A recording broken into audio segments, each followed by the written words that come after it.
Hello, children of the night, and welcome to Tarot Nights with the Hanged Empress.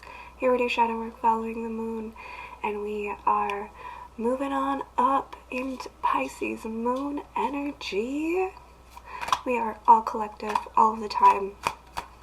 You can watch for your signs, or you can ride along the whole wave. These storylines, these journeys, we're going everywhere. We're doing everything.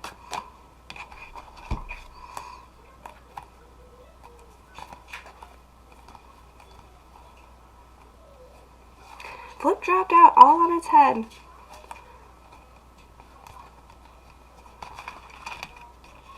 Here's the thing about Pisces energy. No matter what you give us, we're going to take it and we're going to move with it. We're going to push it along. See where we go. See what we do. This is the time and the place and the space where we get to go into the mind of our hearts and see all possibilities. We get to dream big. We can make really nice, beautiful dreams. We can make nightmares, and it all has to do with that plotting and planning and brainstorming that we were doing with the Aquarius moon. Now, we're going to take what we got. So, Strength reversed, Page of Cups reversed, the Lovers reversed, the King of Cups reversed, the Moon, and the Eight of Cups. And all this kind of just fell out onto its head.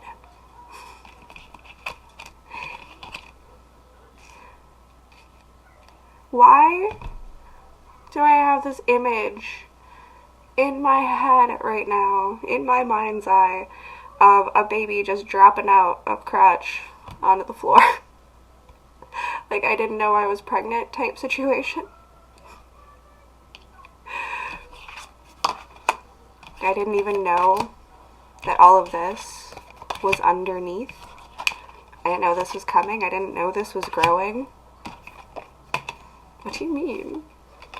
How do you not know? I know. There's lots of people out there who don't know lots of things about lots of stuff, including their own selves. The moan selves. Including the moan selves.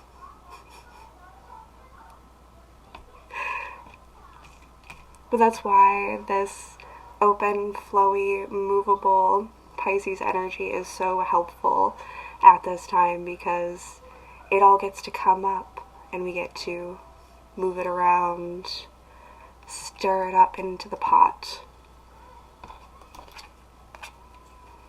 So, tapping into a strength that we didn't know that we had, I feel like, especially in this Aquarius season, as that moon hit Aquarius, it warmed right on up. The skies completely cleared. Like, it went up to like 40 degrees above. It's amazing. It was crazy fun. It was good. Went outside in a flannel. Loved it. It's the strength that we didn't know we had. It came up from the ground. We got just enough thaw, just enough movement, and something popped up for us, and now we have this awakening sensation coming into our Pisces dream, which is neat, because it's neat to go into your dreams awake. It is neat to lucid dream and take control of the situation. I don't always like to do it, because I like to just watch the movie and examine and observe my own mind and psychology as we play through everything, but at the same time, it's nice to stick your hand right into that lion's mouth and pull out what's choking it.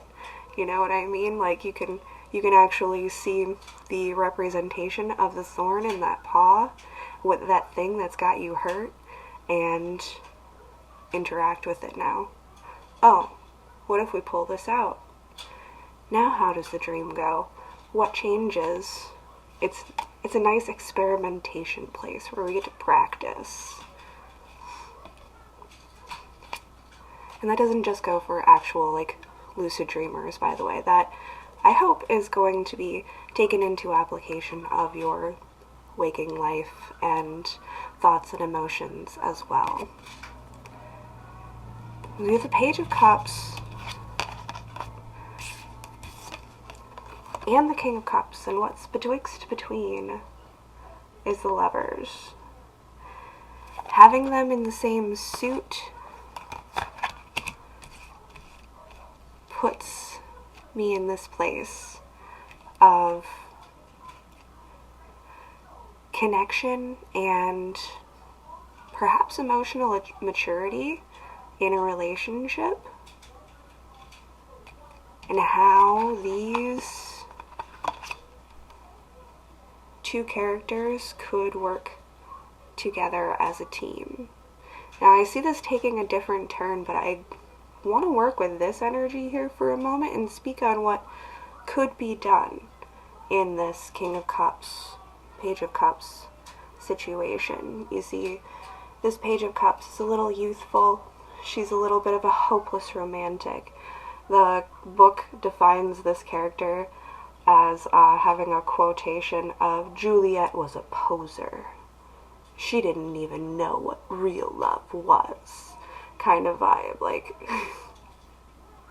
just so hard and, like, deep into it, like, ready to just dive out into the ocean and let those waves of love and emotion just crash over her. And as we say crash, we know the planes flying above, the jets flying above. It all could come crashing down, but this character could not care. If it is a romantic, heroic story, she's in. Let's go.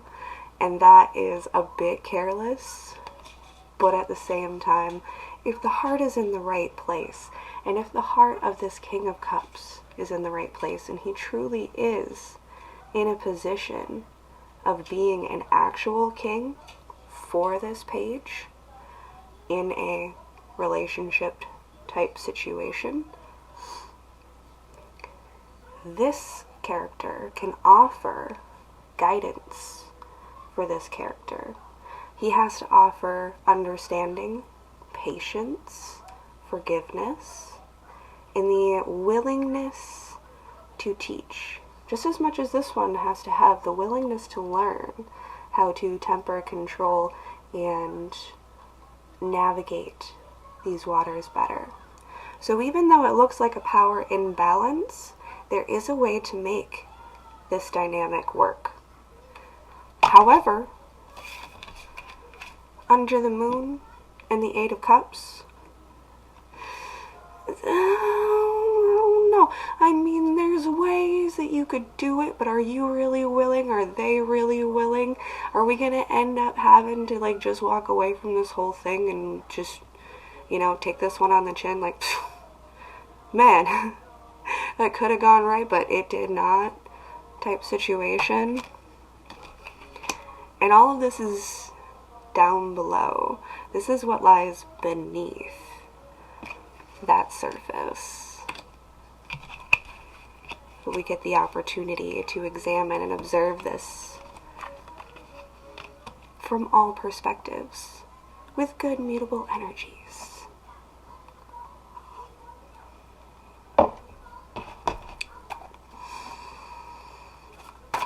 So, I'm going to leave you guys upright.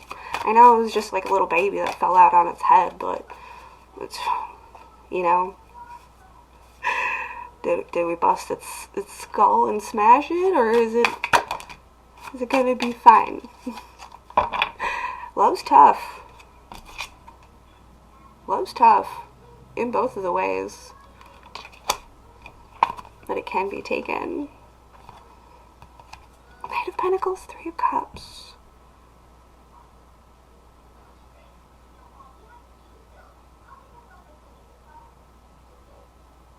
How interesting. Who are we tapping into? This is cool. Okay. Hey, new moon, new cycle, new storylines. Sweet. I like this. I like how we got to, like, change the channel there for a little bit. Thanks, guys. Fun times. Alright, so what we got here is the Knight of Pentacles and the Three of Cups, and that fell face down sideways over the Page of Cups and Strength. And I think this is some of that discipline that Page of Cups, that less emotionally mature character, this is going to be a challenge. This is going to be a test. Do you actually have discipline, restrictions, restraint? Or is there temptations, offers that are just too good to refuse, that are outside of this dynamic that we have going on here? It's going to be a test of will. It's going to be a test of strength and faith in this relationship. This is not a love channel, but throw that out there. But love comes up, and shadow work is mostly about people and relationships, because that's where our heart lies and that's where our hurt lies, is in how we relate with other people. So you can take this however it resonates, and it can be completely internal as well. You know, your internal father and mother could be, one could be a little bit more mature than the other one, and not giving into that inner child desire to do whatever it wants, whenever it wants, all of the time, regardless of consequences or care, letting that wave just crash over them because it's fun, and not really being concerned with the aftermath. That is a lesson that can be applied in all different areas, aspects, perspectives, and scopes. So whatever you are perceiving this through, that's probably where you should apply it, but you can take it anywhere.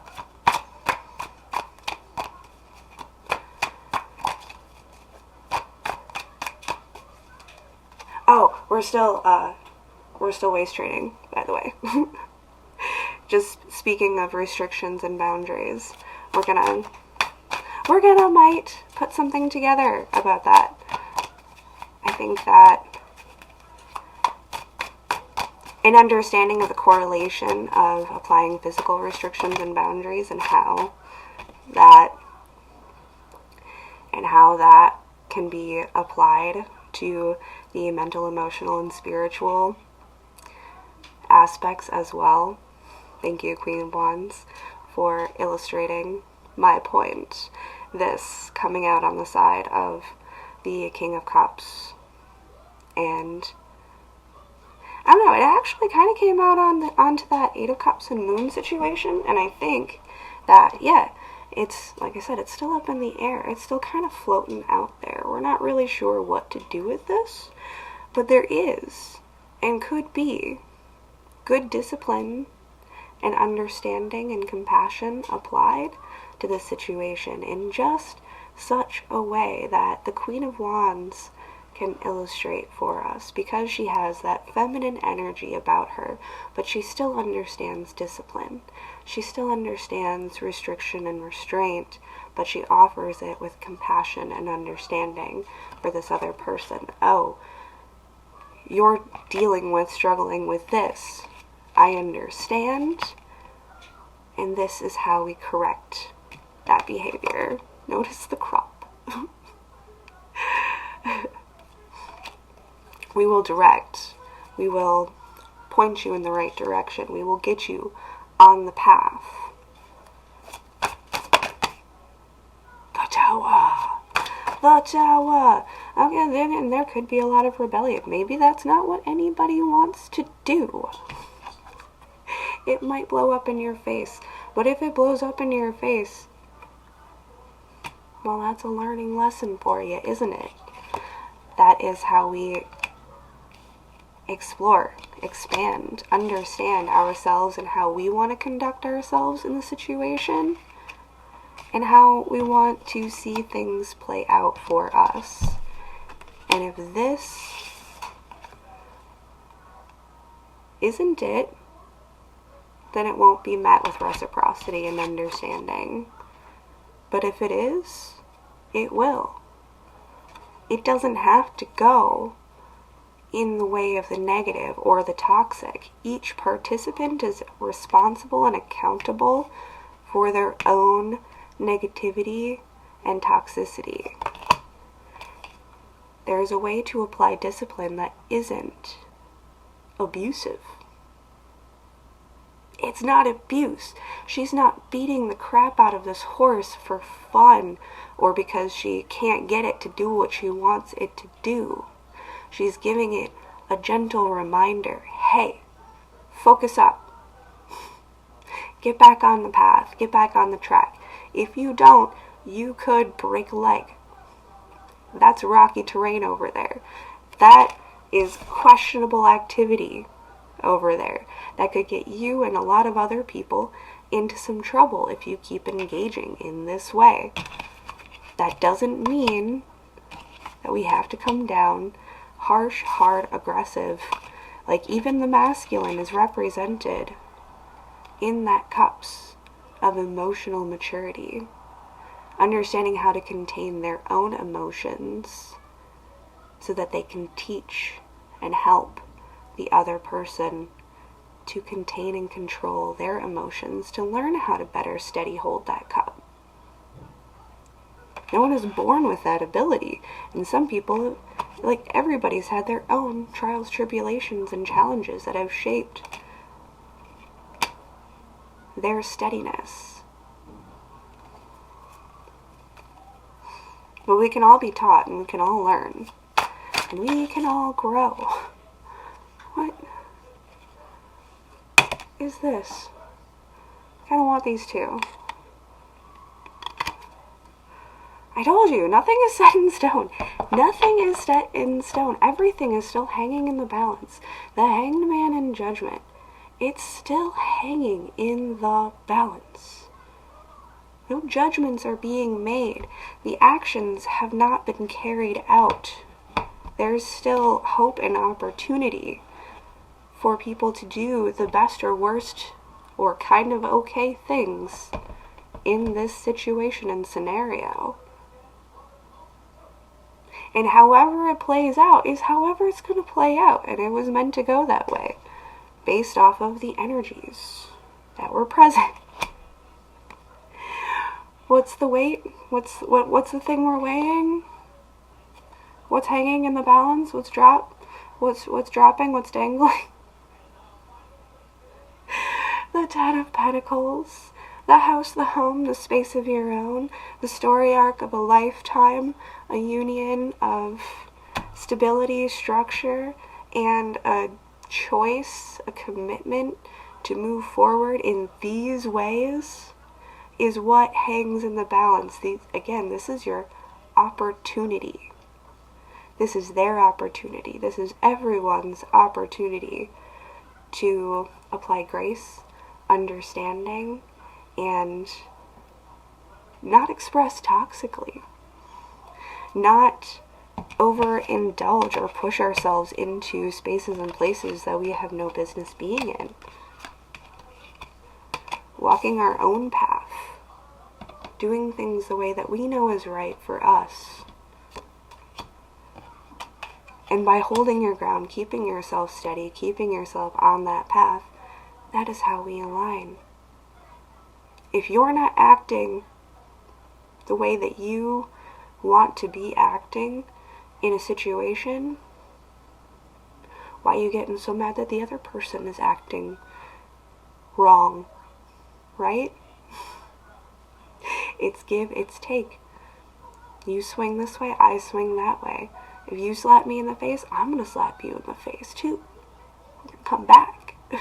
But if we can come together with understanding of one another and who we actually are as people, where we're actually at with realistic understanding and not crazy expectations, we can learn and grow from each other. These two characters really can provide a lot of life and love for one another. There is a potential for a great story arc. But it's all about how it's played out right now. We're still in dream state. We're still testing things out. Put the Hangman sideways over these 3 cards just instinctively and intentionally. Not how it came out. That was not the board, but this. It's all about your perspective, and it's all about your approach. And what you do and what you say, that counts. That matters. That is important.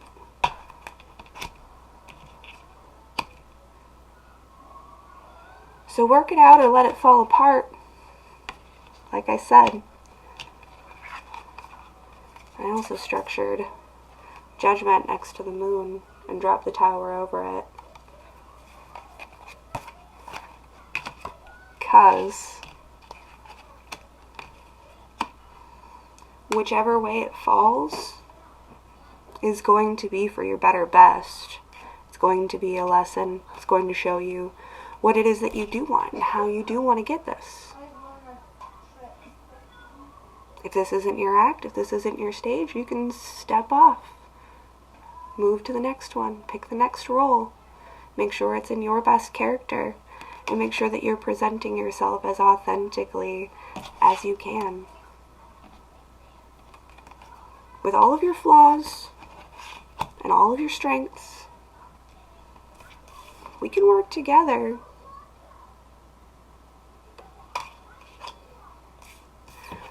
Or we can let it fall apart.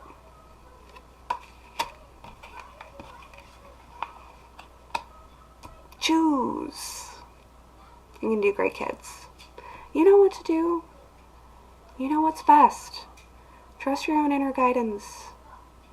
Got this. Whatever we walk through, know that it's right if we're right. So let's act right. Thanks, kids. We'll see you next time.